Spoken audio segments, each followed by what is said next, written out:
오늘 본문 말씀을 읽다 보면은 우리 하나님께서는 기독교인이 아닌 사람들은 다 멸절하시겠다는 걸로 들립니다. 그런데 그 내 안에서 모든 이방적인 요소를 멸절하라는 뜻으로 받아들이시기를 바랍니다.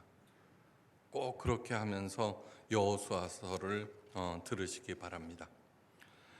한 아버지와 아들이 집신을 만들어서 장에 내다 팔면서 살았습니다. 그런데 아버지가 만든 집신은 잘 팔리는데 아들이 만든 것은 하나도 팔리지 않았습니다. 같은 재료로 같은 방법으로 또 같은 시간에 아버지와 아들이 함께 만드는데도 결과는 언제나 같았습니다.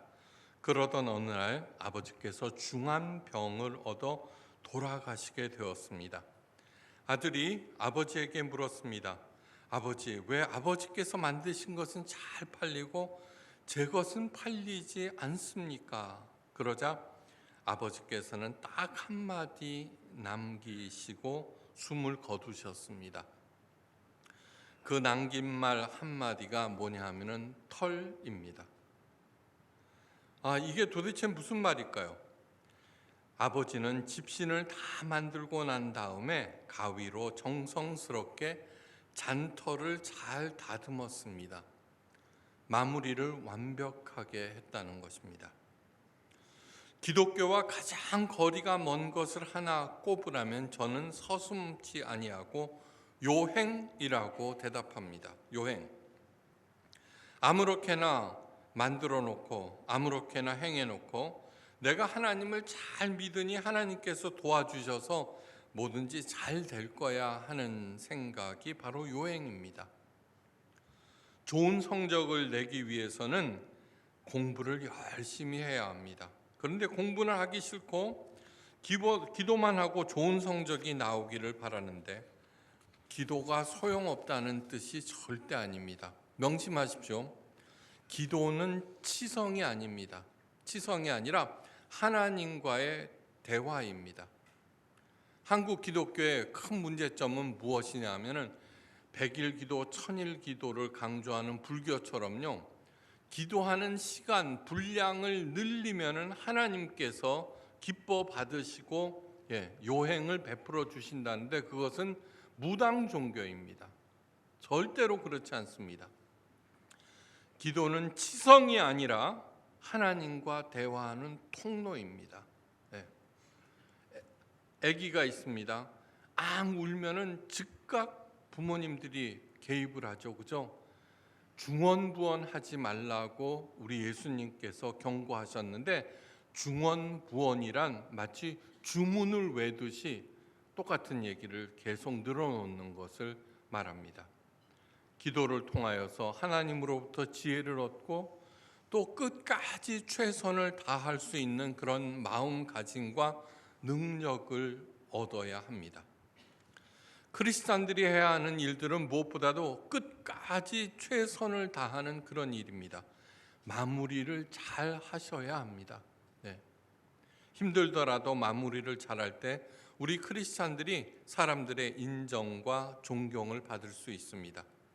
이 세상에는 훌륭한 성현들이 굉장히 많습니다. 세상 사람들은 예수님도 그 성현 중에 하나라고 생각하는데 그런데 예수님과 다른 성현들과의 결정적인 차이는 바로 예수 그리스도의 십자가 죽음과 부활입니다. 이 십자가는 바로 최고의 끝마무리입니다.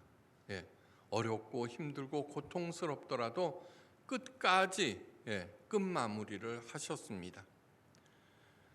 어떤 희생을 치르더라도 끝마무리를 잘할 때 하나님께서는 예수님을 부활시키시듯이 우리를 부활시켜서 모든 것을 영화롭게 하십니다.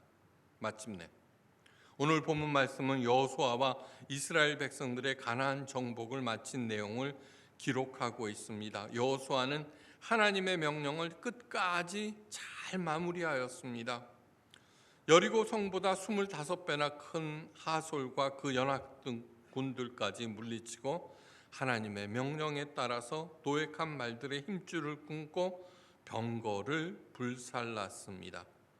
전리품에 욕심을 부리지 않겠다는 것입니다. 여호수아는 우리가 본받아야 하는 참 훌륭한 지도자입니다. 그런데 이 가나안 정복에서 아주 작은 흠집이 하나 있었습니다. 그 내용이 22절에 기록되어 있습니다. 이스라엘 자손의 땅 안에는 아낙 자손이 하나도 남음이 없고 가사와 가드와 아스도세만 약간 남았더라. 네. 아낙 자손이 누구일까요? 이 아낙 자손에 대해서 잘 아셔야 합니다.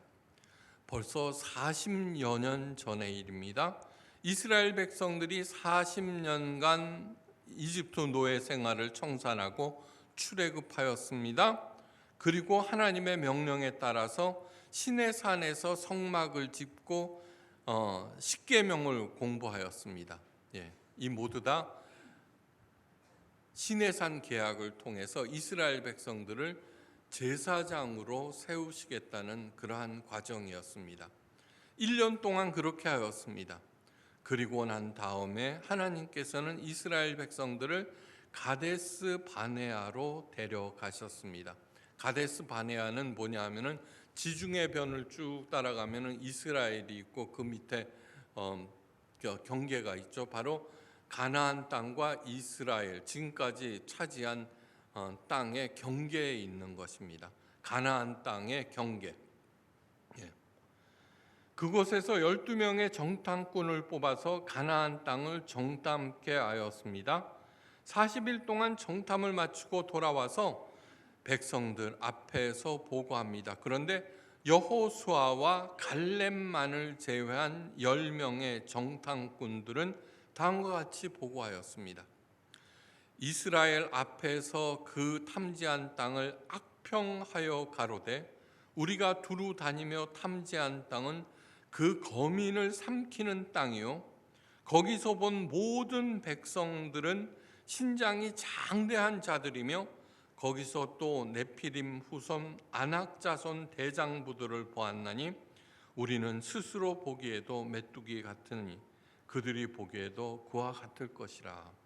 민수기 13장 32절에서 33절 말씀입니다. 가나안 땅에 살고 있는 족속들은 그 중에 아낙 자손은 뭐냐 그러면 기골이 장대하여서 자기들과 비교하면은 메뚜기 같이 초라하게 느껴진다는 것입니다. 이 아낙 자손은 바로 이스라엘 백성들을 메뚜기처럼 보이도록 만들었던 그 장대 같았던 장부들입니다. 그들을 보고 겁에 질린 이스라엘 백성들은 아우성치면서 그들은 우리들의 밥이다. 그들의 신은 죽었고 우리 하나님은 살아 계시다면서 그들의 말을 반박했던 여호수아와 갈렙을 돌로 치려 했던 그 이스라엘 백성들을 하나님께서 징계하셔서 40년간 광야에서 유리하다가 종래에는 모두 거기서 죽어야 했습니다. 지금 가나안 땅을 차지하고 있는 이스라엘 백성들은 제2세대들입니다. 오직 1세대 중에 살아남은 사람은 그들은 우리들의 밥이다. 하나님은 살아계신다라고 얘기했던 여호수아와 갈렙만이 가나안 땅을 밟을 수 있었습니다. 아낙 자손은 하나님의 백성들을 두려워 떨게 했던 존재들입니다. 아낙 자손은 지금 없는 것이 아닙니다. 우리들에게도 아낙 자손이 있습니다. 과연 아낙 자손은 무엇일까요?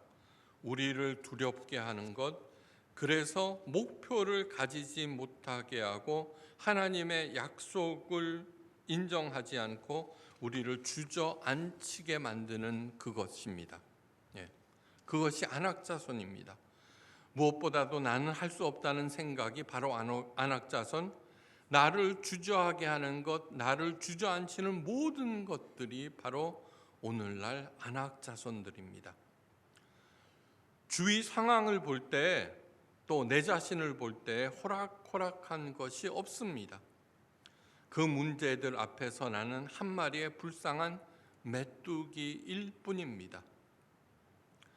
여호수아와 갈렙만이 제외한 모든 사람들이 광야에서 40년간 유리하다가 다 죽었다는 뜻은 무엇이냐면 인생은 바로 광야입니다. 그렇게 언제나 움츠리고 두려워 떨었던 안악자손 앞에서 그런 사람들은 끝내는 천국에 들어가지 못한다는 뜻입니다. 가나안 땅에. 아무리 조심스럽게 살고 한다고 하더라도 끝내는 광야에서 다 죽어버렸습니다.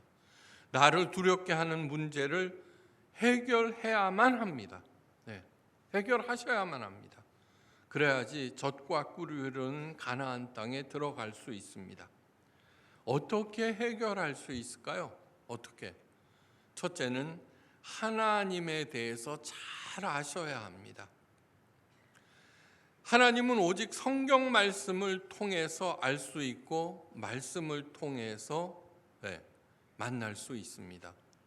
목사를 통해서 뭐 그런 것이 아닙니다. 오직 성경 말씀을 통해서만 하나님을 제대로 알 수 있고 만날 수 있습니다. 그래서 성경을 읽어야 하고 열심히 배워야 하고 하나님의 말씀에 귀를 기울이셔야 합니다. 그리고 난 다음에 그 하나님의 말씀에 따라서 열심히 살아갑니다. 그러다 보면 어느덧 하나님을 내가 사랑하게 되고 내 마음은 하나님께 집중되어 있음을 알게 되고 나를 두렵게 하던 안악자손들은 다 사라지고 없음을 확인하게 됩니다. 죽음까지도 두렵지 않게 됩니다. 하나님의 사람이란 누구입니까? 구약 시대에는 하나님의 사람들을 이스라엘이라고 불렀습니다. 신약 시대에 하나님의 백성들인 성도들을 새 이스라엘이라고 불렀습니다. 이스라엘이 과연 무슨 뜻일까요? 이스라엘은 엄청난 뜻을 가지고 있습니다. 하나님과 겨루어 이긴 자라는 뜻입니다. 어마무시하죠, 그죠? 이스라엘은 하나님과 겨루어 이긴 자. 우리가 새로운 이스라엘이라고 하면은 우리 또한 하나님과 겨루어 이긴 자라는 뜻입니다. 이 이름의 유래는 이렇습니다. 야곱이 야복 강가에서 하나님의 사람과 밤새도록 싸우다가 아침 해가 뜰 때에 야곱을 도저히 뿌리치지 못하는 그 하나님의 사람에 의해서 너는 앞으로 이스라엘이다 라는 이름을 부여받게 됩니다. 우리 인간들이 어떻게 하나님과 겨루어 이기겠습니까? 이것의 뜻은 모든 문제를 하나님과 씨름하면서 해결하라는 뜻입니다. 우리들이 새 이스라엘입니다. 새 이스라엘이 해야 할 일은 모든 문제를 하나님과 씨름하면서 해결하는 사람입니다. 왜 옛 이스라엘이 그 이름을 상실했냐 그러면 그들은 하나님과 씨름하면서 문제를 해결한 것이 아니라 율법을 지킴으로써 그 문제를 해결하려고 했던 것입니다. 당시 야곱에게 있어서 그를 가장 두렵게 했던 안악자손은 바로 형 에서였습니다. 왜요? 일찍이 형 에서를 속이고 그 장자권을 빼앗아서 도망갔기 때문입니다. 야곱이 형 에서를 생각할 때마다 너무너무 두려워서 도저히 강을 건널 수가 없었습니다. 도저히. 그러나 밤새도록 하나님과 씨름하는 가운데 그 두려움은 사라졌습니다.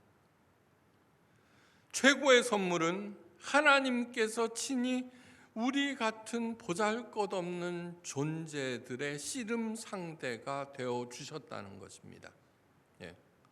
사탄은 끝도 없이 우리에게 속삭입니다. 네가 닥친 문제, 이 문제에 집중하고 이 문제와 싸워. 만약에 이기지 못하면 너는 죽을 것이야. 네. 그러나 하나님께서는 나와 씨름하자고 우리를 불러내십니다. 닥친 세상 문제와 씨름하지 마시기 바랍니다. 마치 이런 것입니다. 어린 손주가 유치원에서 힘센 아이한테 맞고 돌아왔습니다. 징징징징 울고 그걸 생각할 때마다 속이 너무너무 상합니다. 그런 속이 상해서 힘 빠져 있는 손주에게 할아버지가 다가가서 얘 나랑 씨름하자 하는 거와 마찬가지입니다. 할아버지와 씨름하다 보면 어떻게 돼요? 할아버지가 일부러 져주기도 하고 막 이렇게 하다 보면은 그 자기를 때린 그 친구의 얼굴은 다 사라지고 없습니다. 바로 그거와 똑같습니다. 닥친 세상 문제와 씨름하지 마십시오. 하나님과 씨름하십시오. 예. 그 문제와 씨름하면 씨름할수록 그 다음에 또 뭐예요? 그 나를 괴롭힌 그 사람과 씨름하면 씨름할수록 어떻게 돼요? 나중에는 그래서 어떻게 돼요? 자기를 괴롭힌 지나가면서 훅 던진 그 말에 상처를 받은 나는 밤새도록 그 상처와 씨름하는 동안 그 다음날 별것도 아닌 문제로 어떻게 돼요? 그 사람과 원수가 되어버리죠. 그죠? 예, 그것입니다. 이스라엘 자손의 땅 안에는 아낙 자손이 하나도 남음이 없더라. 하나님의 백성 이스라엘을 메뚜기로 만들었던 아낙 자손도 하나님의 명령에 순종하였을 때 다 사라져 버렸습니다. 그리고 순종하는 여호수아와 이스라엘 백성들에게 가나안 땅이 주어졌습니다. 그런데 여호수아는 마지막 털 하나를 제거하지 못했습니다. 세 가닥의 털이었습니다. 아쉽게도 끝마무리를 제대로 하지 못했습니다. 가사와 가드와 아스돗에서 아낙 자손을 몇 명 남겨두었던 것입니다. 그런데 그때는 몰랐습니다. 다 죽었고 그 몇몇 살아 있는데 그게 큰 문제가 될까? 하지만 훗날 예상치 못한 큰 일이 생겼습니다.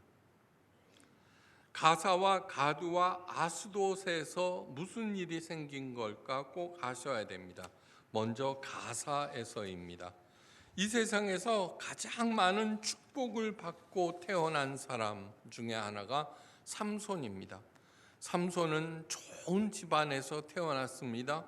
얼굴은 미남이었고 힘은 장사였습니다. 나중에는 이스라엘의 가장 높은 자리인 사사에까지 이른 사람입니다. 다른 나라에는 왕이 있습니다. 그런데 이스라엘에는 사사가 있습니다. 왕은 계승됩니다. 자기 자손들에게. 사사는 모든 권한을 다 가졌으나 어떻게 돼요? 계승하지 못하는 그런 존재가 사사입니다. 그런데 이 천하무적의 삼손을 가볍게 무너뜨린 여인이 하나 있습니다. 사사기 16장 1절 말씀, 삼손이 가사에 가서 거기서 한 기생을 보고 그에게로 들어갔더라. 그 가사의 기생이 다름 아닌 드릴라입니다. 그 드릴라에 의해서 삼손은 힘의 원천인 머리가 싹둑 잘리고, 그래서 힘을 잃어버린 삼손이 눈이 뽑히고 온갖 치욕을 당하게 되고, 그러자 이스라엘 역시 큰 위기에 봉착하게 됩니다. 이것이 가사에서 생긴 일입니다. 가드에서는 이스라엘을 공경에 몰아넣은 장수가 한 명 나왔는데 바로 골리앗입니다. 사무엘상 17장 4절 말씀, 블레셋 사람의 진에서 싸움을 도두는 자가 왔는데 그 이름은 골리앗이요 가드 사람이라. 그 신장은 6규빗 한 뼘이니라. 골리앗은 키가 장대 같은 아낙 아낙 자손의 대표 주자로서 그것을 키를 환산해 보면 오늘날 2m 50에 달하는 그런 장수입니다. 가드에서는 골리앗이 나왔습니다. 그렇다면 아스돗에서는 무슨 일이 있었나? 아스돗에서는 하나님의 임재를 상징하는 하나님의 법궤를 탈취당하는 그런 수치스러운 일이 일어납니다. 사무엘상 5장 1절 말씀입니다. 블레셋 사람이 하나님의 궤를 빼앗아 가지고 에벤 에셀에서부터 아스돗에 이르니라. 블레셋 사람이 하나님의 궤를 가지고 다곤의 당에 들어가서 다곤의 곁에 두었더라. 하나님의 궤를 빼앗아서 다곤 신전, 다곤상 옆에다가 두었다는 얘기입니다. 사랑하는 성도 여러분, 마음에 깊게 새기시기를 간절히 바랍니다. 하나님의 말씀을 잘 듣고 하나님의 뜻에 순종하시되 끝까지 순종하셔야 합니다. 끝까지. 성경은 죄를 누룩에 비유하였습니다. 그래서 예수님께서는 누룩을 조심하라고 신신당부하셨습니다. 누룩은 아주 작은 것에 불과하지만 밀가루 반죽 전체에 퍼져나가서 그 전체를 변질시켜 버립니다. 죄를 헬라어로 하마르티아라고 하는데 그 원래 뜻은 관역에서 빗나가다입니다. 관역이 누구입니까? 바로 하나님입니다. 하나님에서 빗나간 것은 모두 다 죄입니다. 맨 처음에는 눈에 보이지 않는 아주 작은 각도에서 출발하였지만 그 궤도를 수정하지 않고 방치하였다가는 나중에 엉뚱한 방향으로 날아가 버립니다. 그래서 사도 바울은 이렇게 경고합니다. 스스로 속이지 말라. 하나님은 만홀히 여김을 받지 아니하시나니 사람이 무엇으로 심든지 그대로 거두리라. 자기의 육체를 위하여 심는 자는 육체로부터 썩어질 것을 거두고 성령을 위하여 심는 자는 성령으로부터 영생을 거두리라. 갈라디아서 6장 7절에서 8절 말씀입니다. 아무리 하나님의 사랑을 받는 성도들이라고 하여도 육체를 심고 성령을 거둘 수는 없습니다. 반드시 그에 대한 대가를 치러야 합니다. 이것은 만고불변의 법칙입니다. 만고불변의 법칙. 중심을 보시는 하나님을 속일 수가 없습니다. 죄로부터 나를 떨어뜨리기 위해서 최선을 다하셔야 합니다. 그러나 우리들은 모두 한치 앞을 내다보지 못하는 인간들입니다. 실수와 허물과 죄에서 절대로 자유로울 수가 없습니다. 그전에는 몰랐습니다. 그래서 죄를 방치하였고 나는 그로 인하여 큰 곤욕을 치렀습니다. 그런데 이제는 알았습니다. 무엇이 더 중요하고 무엇이 덜 중요한지를. 이제는 다시 그렇게 하지 않을 것입니다. 이제는 하나님의 말씀이라면은 목숨을 버려서라도 따를 것입니다. 이제는 매사를 예수님의 가르치신 방법대로 행할 것입니다. 바로 이것이 하나님 아버지께서 자녀인 우리들의 실패를 통해서 배우기를 원하시는 것입니다. 사랑하는 성도 여러분, 무너진 폐허 위에서 젓가락으로 남은 잔해를 뒤지는 일은 이제 멈추셔야 합니다. 왜 무너졌는가 그 원인을 하나님의 시각으로 바라보시고 찾아내시기 바랍니다. 그렇게 하면은 그 실패의 진짜 원인, 숨겨진 원인을 제대로 알게 되고 그래서 다시는 반복하지 않게 되고 나는 점점 하나님의 영광 쪽으로 가까이 다가갑니다. 여호수아가 가사와 가드와 아스돗의 아낙 자손들을 남겨두어 큰 화가 생겼지만 그 모든 화들을 하나님 아버지께서 해결해 주셨습니다. 이 모두 다 참 하나님의 사람들에 의해서 이루어진 것입니다. 드릴라에게 빠져 치욕을 당한 삼손은 다시 하나님 앞으로 겸손하게 돌아옵니다. 그리고 하나님께 마지막 기도를 올립니다. 이 하나님의 영광을 위하여 마침내 자기 자신을 드립니다. 수많은 이방인들이 모인 다곤 신전의 기둥을 있는 힘을 다해서 무너뜨립니다. 물론 자신도 그 돌더미에 치여 죽습니다. 그러나 그때 죽은 이방인들의 숫자가 삼손이 살아서 무찌른 이방인들의 숫자보다도 많았다고 성경은 기록하고 있습니다. 온 이스라엘을 떨게 만들었던 골리앗도 하나님의 사람 다윗의 돌멩이 몇 개에 의해서 쓰러져 버립니다. 다곤 신전에 모셔졌던 하나님의 법궤는 소리도 없이 그 엄청난 다곤 신을 무너뜨려 버립니다. 하나님께서 모두 친히 이런 것들을 하나하나 해결하셨다는 것을 보여줍니다. 사람으로서 모든 악을 제거할 수 있을까요? 없습니다. 바리새인들의 실패의 결정적인 원인은 바로 완벽주의입니다. 완벽주의. 완벽한 것과 완벽주의는 다릅니다. 내가 악을 다 제거하겠다는 것입니다. 어느 정도로 그 완벽주의가 심했느냐 하면은 하나님의 아들 예수님이 틀렸다고 잘못되었다고 십자가에 못 박아 버릴 정도였습니다. 우리 예수님께서 조용히 말씀하십니다. 내가 온전하니 너희도 온전하라. 온전과 완전의 차이를 아시죠? 그죠? 네. 완전은 100%, 온전은 점점 완성에 가까워지는 것입니다. 이 말씀은 계속해서 나를 살피고 하나님의 말씀을 경청하고 나를 하나님의 뜻으로 몰아가서 그리스도의 장성한 분량에 이르기까지 성장하라는 뜻입니다. 아무리 내가 잘했다고 하더라도 그리스도에까지는 도달할 수 없습니다.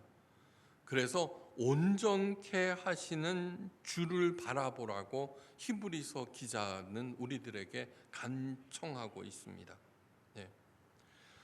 내가 성경을 읽지 말고 성경이 나를 읽도록 하라는 말이 있습니다. 뭐야? 내가 성경을 읽는 거지 성경이 어떻게 나를 읽어? 내가 성경을 읽습니다. 읽다가 바다가 어떻게 갈라져? 말도 안 돼. 예수님께서 미움은 곧 살인이라고 말씀합니다. 아니, 남을 미워하지 않는 사람이 있으면 나와보라고 해. 완벽한 사람이 어디 있어? 가나와 가드와 아스돗의 안악자손을 약간 남겨둘 수 있지. 이것은 내가 기준이 되어서 성경을 판단하는 것, 내가 성경을 읽는 것입니다. 반면에 성경이 나를 읽는 것이 어떤 것일까요? 가나와 가드와 아스돗의 안악자손이 남았다고? 안악자손은 두려움이라고 했지, 죄라고 했지. 내 안에 남아있는 두려움이 뭐지? 죄가 뭐지? 바로 이것이 성경이 나를 읽게 하는 것입니다. 저는 목사로서 수십 년 동안 설교를 써왔습니다. 제가 꼭 하는 일은 다음 챕터를 읽고 그 말씀을 통해서 하나님께서 내게 하시고 싶어 하시는 말씀이 무엇인지 일주일 내내 묵상하는 것이 그동안의 가장 큰 일이었습니다. 이런 죄가 남아 있었구나. 내가 앞으로 닥칠 실패를 두려워하고 있구나. 그 안악 자신들도 하나님께서 분명히 처리해 주실 거야. 그래, 하나님만을 의지하고 더욱 열심히 그 뜻을 쫓아 살아야 되겠구나. 이렇게 하는 것이 성경이 나를 읽게 하는 것입니다. 주일날이 무엇입니까? 기도로, 헌금으로, 성수주일로 치성을 드려서 하나님의 눈에 띄게 하는 거, 그거 아닙니다. 그거는 예배가 아니라 굿입니다. 굿. 예배라고 하는 것은 뭐라 그래요?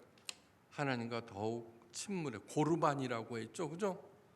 이 예배 시간을 통해서 하나님과 더욱 가까워지는 것이고, 헌금을 통하여서 하나님께 감사 드리는 것이고, 기도를 통해서 하나님과 대화하는 것이 바로 예배입니다. 사도 바울이 우리에게 신신당부를 합니다. 우리가 선을 행하되 낙심하지 말지니 피곤치 아니하면 때가 이름에 거두리라. 아멘입니다. 갈라디아서 6장 9절. 실패에 연연하지 마시기 바랍니다. 우리를 부르시고 의롭게 하시고 끝내는 영화롭게 하시겠다 약속하신 그 주님만을 바라보면서 하나님의 영광을 위해서 다시 일어나시기를 바랍니다. 어떤 문제를 만나도 하나님과 씨름하면서 하나님으로부터 지혜를 얻고 능력을 얻어서 마침내 진정한 이스라엘로 거듭나시기를 주의 이름으로 축원합니다. 기도하십니다. 하나님 아버지, 우리는 죄와 허물에서 실패해서 자유로울 수가 없습니다. 그러나 그것을 통하여서 하나님께서 가르치시기를 원하시는 것, 주님의 온전함을 우리의 삶 가운데 이루는 것입니다. 하나님의 말씀 경청하고 가슴에 새기고 그 말씀 따라서 뚜벅뚜벅 천천히 나아갈 때 그 어떤 사건도 상황도 사람도 나를 두렵게 하지 않을 것을 믿습니다. 모두 다 하나님과 더불어 그 문제를 해결해 나갈 때 능히 우리들은 그 모든 난제들을 이기고 젖과 꿀이 흐르는 가나안 땅으로 들어가게 하옵소서. 감사드리며 모든 말씀 우리 주 예수 그리스도의 크신 이름으로 간절히 기도하옵나이다. 아멘.